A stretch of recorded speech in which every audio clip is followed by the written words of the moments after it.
A pesar de los buenos informes y a pesar de la buena calificación que había alcanzado nuestro programa de televisión, al terminar el medio año de experimentar esta forma de comunicación, comencé a sentir cada vez con más insistencia que estábamos perdiendo un ingrediente fundamental, el contacto personal.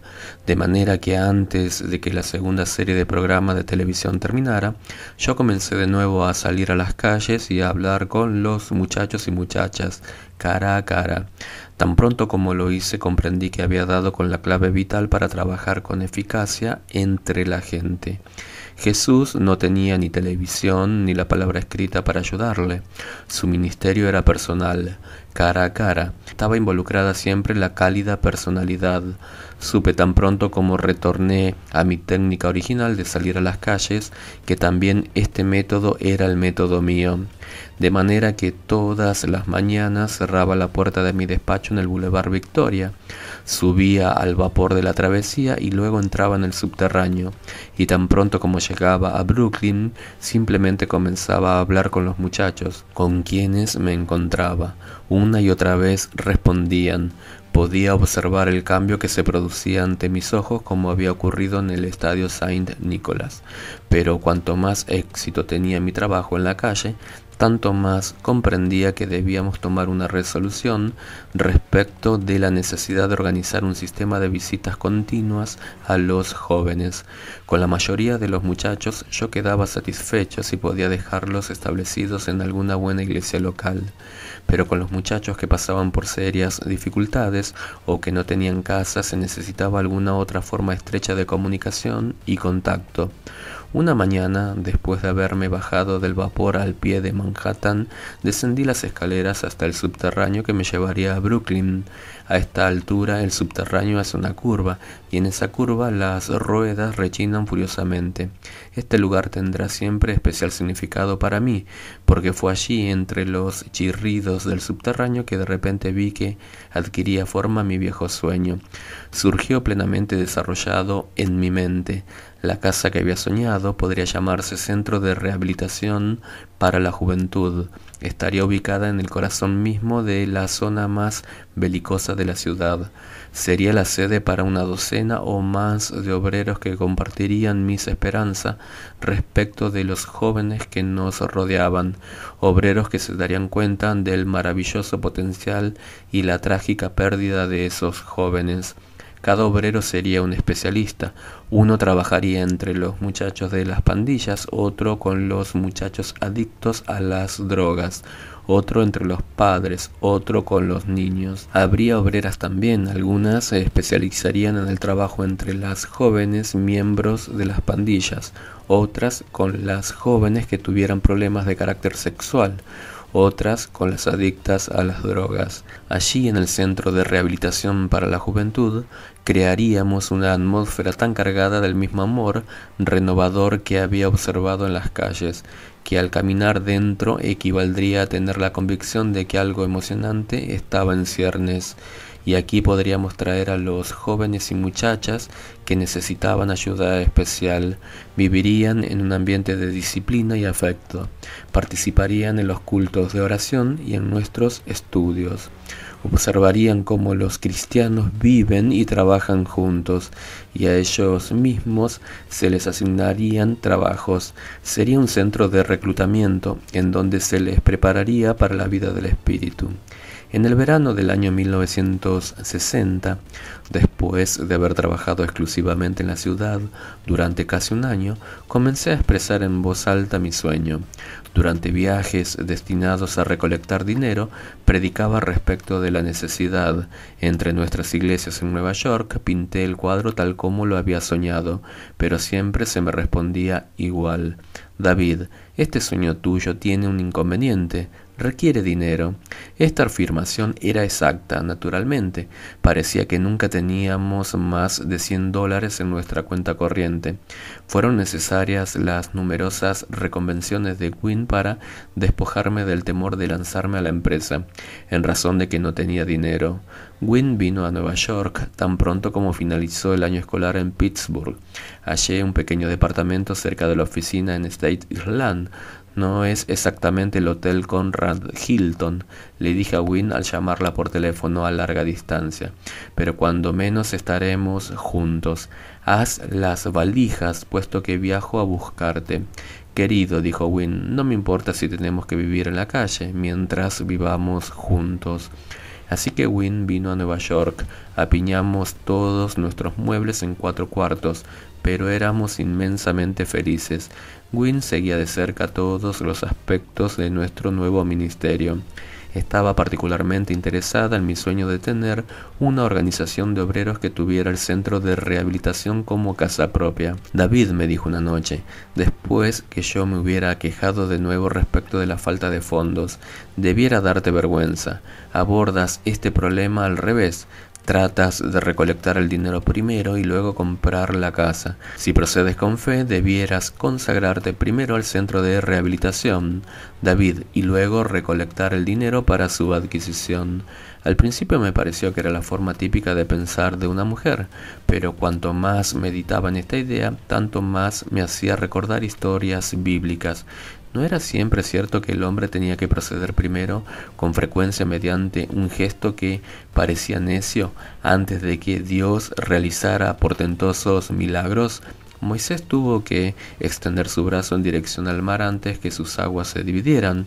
Josué tuvo que tocar trompetas antes de que cayeran las murallas de Jericó. Quizá yo tuviera que consagrarme a la compra del nuevo centro de rehabilitación antes de que el milagro ocurriera. Me reuní con mi comisión central, que era realmente un nombre pomposo para designar al grupo compuesto por 6 ministros y 3 laicos. Todos ellos hombres de una maravillosa visión espiritual que estaban interesados en los jóvenes lo suficiente como para dedicar sus horas a nuestra organización. Les hablé de la creciente necesidad de un hogar en donde los miembros de las pandillas y los adictos a las drogas podían reunirse con obreros cristianos. Les hablé respecto de los sentimientos de Wynne en el sentido de que debíamos comprometernos primero a comprar una propiedad y luego buscar la manera de pagarla. La comisión estaba dispuesta a seguir esa sugerencia. Podemos considerarlo un experimento de fe, sugirió Arturo Graves, uno de los ministros evangélicos que integraba la comisión. A continuación damos la secuencia de acontecimientos que siguieron de inmediato a nuestra decisión. El día 15 de diciembre de 1960, a las 2 de la mañana, mientras hallaba profundamente absorto en la oración, recibí una nítida y repentina impresión de que había una calle especial en Brooklyn en la cual debíamos investigar. Sabíamos que nuestro hogar debía estar situado cerca del corazón de la perturbada zona de Bedford-Stuyvesant, de manera que habíamos estado haciendo nuestras primeras investigaciones transitorias a lo largo de la calle Fulton, pero ahora acudí al nombre de la avenida Clinton. De inmediato tomé un mapa y localicé la calle. Allí estaba, una línea negra sobre un pedazo de papel, pero tracé un círculo alrededor de ella como si ya estuviera resuelto que iba a ser la futura dirección del centro de rehabilitación. Al día siguiente llamé a varios miembros de la comisión y acordamos que nos reuniríamos en la avenida Clinton para ver qué clase de casas estaban en venta. Antes de salir llamé a Pablo Dilena, nuestro tesorero, y le pregunté cuánto dinero tenía la organización en caja. ¿Por qué?, preguntó Pablo.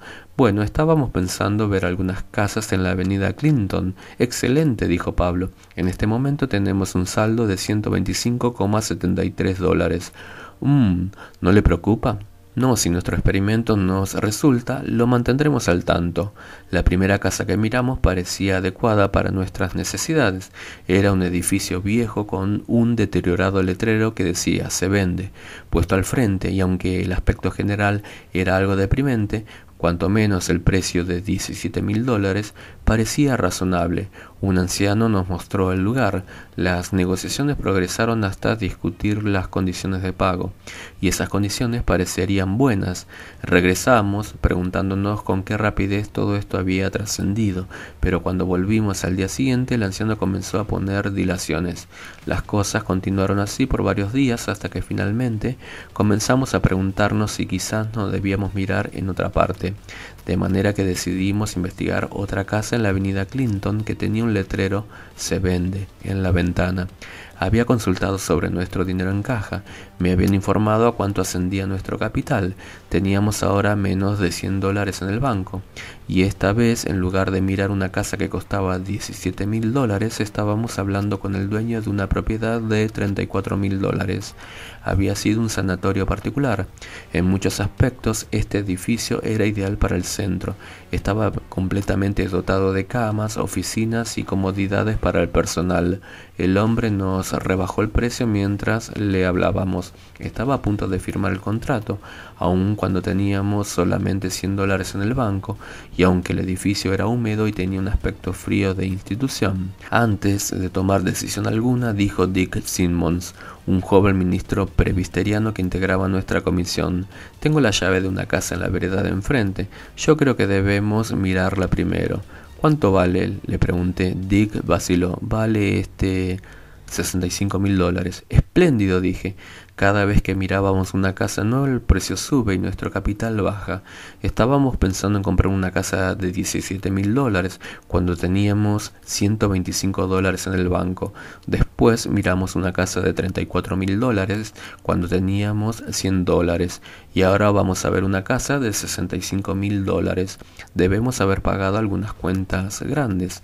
La casa de $65.000 era una mansión. Debo admitir que el corazón me dio un salto cuando la vi. Era una casa majestuosa, de estilo georgiano, construida de ladrillos rojos y de un aspecto tan sólido como Monticello. Qué sorpresa nos esperaba. Sin embargo, cuando entramos, jamás en mi vida he visto tanto desorden. La casa había estado desocupada durante 2 años. Con anterioridad, los estudiantes de una universidad vecina la habían usado como una combinación entre posada de mala muerte y casa de mancebía. Un viejo ermitaño vivía ahora en el lugar ilegalmente. Se trataba de uno de estos ancianos que, para sentirse seguros, se rodean de trastos viejos e inútiles. Tenía todas las habitaciones de la casa atestadas de diarios, botellas rotas, armazones rotos de paraguas, cochecillos para niños y trapos viejos. Todas las mañanas salía con un carrito de mano, recogiendo así basura de los tachos de los vecinos, que luego traía a la casa y allí la apilaba. Supongo que técnicamente era el guardián casero, pero hacía mucho tiempo que los dueños habían dejado de esperar nada de él.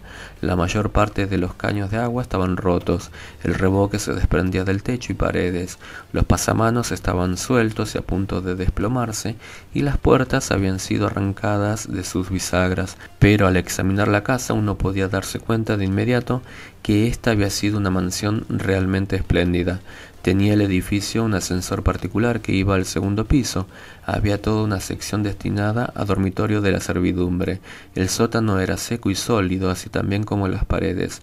Recorrimos la casa a través de aquellos tristes escombros, silenciosos hasta que de repente, con una voz sonora y alta, casi como si estuviese predicando, Harald Bredesen, el pastor de la iglesia holandesa reformada de Mount Vermont, dijo: este es el lugar que Dios quiere para nosotros. El tono perentorio de su voz tenía la cualidad de profecía. Esta nota de urgencia y de seguridad que se trasuntaba en su voz me acompañó durante los días siguientes y tuvo mucho que ver, según creo, con la clase de experimento que a continuación hicimos. Cuando Dick Simmons habló con los propietarios al devolver las llaves, les dijo francamente que el precio de $65.000 quizá fuera apropiado para ese edificio en perfectas condiciones. Pero, ¿habían visto la casa últimamente? Los dueños rebajaron el precio. Dick continuó hablando. Los propietarios bajaron un poco más, antes de que los dueños afirmaran con vehemencia que no rebajarían ni un centavo más. Dick había logrado que rebajaran el precio a $42.000. Y bueno, le dije a Dick, es un gran negocio. Todavía tenemos $100 en el banco. En realidad, según creo yo, no estaban tan ansiosos de comprar la propiedad de la avenida Clinton 416. Había tanto trabajo que hacer en el edificio que se necesitarían varias semanas de labor para dejar el edificio habitable. Estaba deseoso de proseguir la labor creadora del centro y no pasar mis horas refaccionando un viejo edificio. Por otra parte, si este edificio iba a ser de nosotros, ¿quién era yo para objetar? Antes de dar otro paso más, quería estar seguro de que procedíamos según la voluntad de Dios, de manera que esa noche, durante mi hora de oración, presenté el asunto ante el Señor. Señor, dije, tú me has ayudado en el pasado a hallar tu voluntad dándome una señal. Pensé en aquella época cuando le pedí a Dios ayuda para decidir si debía aceptar el pastorado en Philipsburg o no, o si debía vender el televisor o no. Quisiera pedirte permiso, Señor, para hacer otra prueba. Al día siguiente fui a la iglesia Glad Tidings y sostuve una larga conversación con la señora Mary Brown, copastora con Stallenberg de aquella hermosa iglesia. Discutí con ella de nuevo nuestras necesidades, la razón que nos motivaba a procurar la adquisición de un centro, y le describí el edificio que habíamos encontrado. David, me dijo la señora Brown, esto me parece bien. Fuera a comprar la casa, ¿cuándo necesitaría el dinero de seña para firmar el contrato de opción? Dentro de una semana. ¿No quiere venir a nuestra iglesia el domingo por la tarde? Por la tarde no es una hora muy oportuna, lo sé, y tan cerca de la Navidad, pero puede venir si quiere.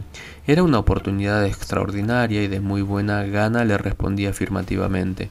Pero aún así le había pedido a Dios un milagro. Yo quería saber con seguridad que todo esto figuraba en nuestros planes.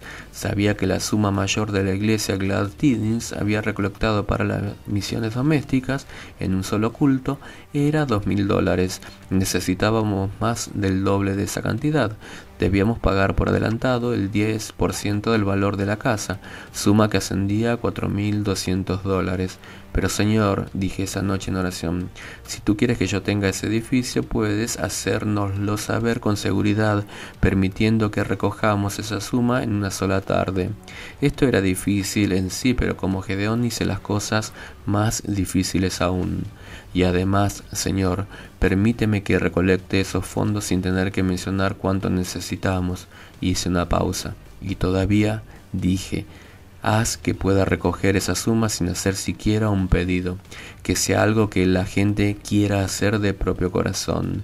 Bueno, después de haber puesto todas esas condiciones ante el Señor, me sentí algo necio. Era evidente que en realidad no quería adquirir ese edificio cuya limpieza demandaría tanto trabajo, pero había hecho mi oración y esperé lo que ocurriría. Y llegó aquel domingo por la tarde, el domingo antes de la Navidad en 1960. Predicó un sermón muy sencillo, en forma deliberada. Traté de que fuera tan desapasionado y concreto como pude. Presenté nuestro problema y nuestras esperanzas y narré las historias de unos pocos muchachos que habíamos ya alcanzado. Al final de aquel servicio religioso dije, amigos, no voy a hacer un llamado emocional. Quiero que esto sea del Espíritu, si es que va a hacerse. Él sabe cuánto necesitamos. Me voy a retirar ahora y bajo al subsuelo. Si se le ocurre a alguno darme dinero para esta labor, tendré gusto en verlo. Y así, saliendo por la parte de atrás, bajé al subsuelo. Me senté allí, detrás de un viejo púlpito, y comencé a esperar. Jamás me olvidaré del horror de aquellos minutos que pasaban lentamente. Me bañó un sudor frío, lo que me sorprendió. No me había dado cuenta que, hasta entonces, cuánto quería en realidad aquel edificio de la avenida Clinton 416. Pasó un minuto y no se oían pasos en las escaleras. Pasaron 2 minutos, 5. Transcurrieron 10 largos minutos y yo había perdido las esperanzas. Me sentía más bien contento de que todo había pasado. Cuando menos sabía que la prueba que había presentado ante el Señor había dado resultados. Y en ese momento la puerta que daba al final del pasillo se abrió suavemente y entró una ancianita, muy ancianita. Atravesó el cuarto con lágrimas en los ojos. Reverendo Wilkerson, me dijo, he estado orando durante 15 años para que se inicie un trabajo como el que usted mencionó. Aquí tiene $10, es todo lo que puedo dar, pero sé que se multiplicará y que será poderosamente usado. Pero antes de que ella saliera del cuarto, la puerta se abrió de nuevo y un hombre la abrió de par en par y la apuntaló con una silla, y la gente comenzó a entrar, formando un continuo desfile. La persona que vino a continuación era una señora de unos 50 años de edad y me dijo: Reverendo Wilkerson, la caja de previsión social me ha pagado cierta cantidad de dinero. Quiero dárselo a los muchachos. Quedé completamente anonadado. Jamás había visto algo semejante. A continuación llegó un hombre. Me dio $200. El siguiente me dio 300. Vino luego un niñito y me dijo que tenía solamente 14 centavos, pero añadió: Dios está en esto. Le doy todo lo que tengo. Cada uno parecía tener una cantidad específica que debía dar. Una maestra de escuela, Pat Runge, vino y me dijo: David, yo no gano mucho dinero, pero sí trabajo entre los jóvenes como usted lo hace, y sé contra qué tiene que luchar. Si me recibe un cheque con fecha adelantada, quisiera donar $25. La fila de gente tardó 15 minutos en pasar y dejar el dinero en el escritorio, pero cada uno me dio más que dinero, simplemente me dio ánimo, y por sobre todas las cosas, esas contribuciones producían verdadero gozo al contribuyente, de manera que yo también sentía gozo. Cuando finalmente el último salió del cuarto, recogí la pila de billetes y cheques y la llevé a la oficina de la señora Brown, y allí lo contamos. La cantidad, $4,400. Le dije a la señora Brown las pruebas que había presentado el señor. Ella estaba tan entusiasmada como yo. No cesaba de calificar al acontecimiento como un milagro, y una y otra vez se refería al hecho de que la iglesia jamás había presenciado algo semejante. Ella estaba más convencida que nunca de que Dios bendecía el proyecto. Lo único que no le confié a la señora Brown era mi perplejidad ante la suma extra de $200 que habíamos recibido. Habíamos pedido la cantidad de $4,200, que era lo que debíamos dar por adelantado para cerrar el contrato de opción, y habíamos recibido $4,400. Supongo que era infantil de mi parte esperar que el milagro fuera tan exacto, pero ¿por qué se nos daba $200 más? ¿Era esta una expresión de la abundancia divina o de algún rebasamiento celestial de riquezas? ¿Se trataba de un error de suma? ¿O alguien había firmado un cheque que no se podría cobrar? Nada de esto. Cuando se hicieron todas las cuentas, quedó en evidencia que simplemente se nos había dado $200 más de lo que habíamos pedido. Días después discutía con nuestro abogado, Julio Fried, respecto del costo de los trámites de hacer efectivo aquel pago por adelantado de $4,200. David, ¿tiene usted el cheque por $4,200? Entregué el cheque con una oración de agradecimiento. Julio se movió intranquilo en la silla como si tuviese algo desagradable que decirme. Usted sabe naturalmente que yo no le cobro nada por mis honorarios. Era extraño que me dijera esto. Julio integraba nuestra comisión y yo había supuesto siempre que nos donaba su trabajo. Pero será necesario remunerar a los otros abogados y luego hay... ¿Qué es lo que me quiere decir, Julio? Necesitaremos más dinero y tendremos que tener el cheque cuando cerremos el trato. ¿Cuánto dinero, Julio? $200. El dinero correspondiente al resto de los $12,000 que habíamos acordado pagar al contado nos llegó en una forma igualmente singular. El domingo siguiente, en Bethpage, Long Island, una congregación a la cual yo había expuesto de nuestro trabajo, pasó al frente al terminar la reunión y me dio $3,000. A la semana siguiente, Arturo Graves me llamó para anunciarme una decisión que había tomado su iglesia. David, me dijo, la junta de mi iglesia ha resuelto enviarme el día de la firma del contrato con un cheque en blanco. Usted puede llenarlo por la cantidad que necesita para cerrar el negocio. Y de esa manera es como el Señor nos proveyó del dinero que necesitábamos para la creación del centro de rehabilitación. Hasta el último centavo Dios nos proveyó. El día que se nos entregaron las llaves de aquella hermosa mansión georgiana de la avenida Clinton, le dije a mi esposa: Win, tenías razón, se necesita una mujer para que nos señalara el camino. ¿Te das cuenta de que al mes que me instaste a que diera el paso de fe, hemos reunido $12,200? Win estaba tan contenta como yo. ¿Cuándo se vence la siguiente hipoteca?, me preguntó. No lo será hasta el próximo otoño. La fecha parecía distante. No tenía idea alguna del año tremendo que nos esperaba. un año que nos tendría tan ocupados y a un ritmo tan vertiginoso y presa de tanto asombro que la llegada del otoño con el vencimiento del pago de la segunda hipoteca por $15.000 se produciría con devastadora rapidez.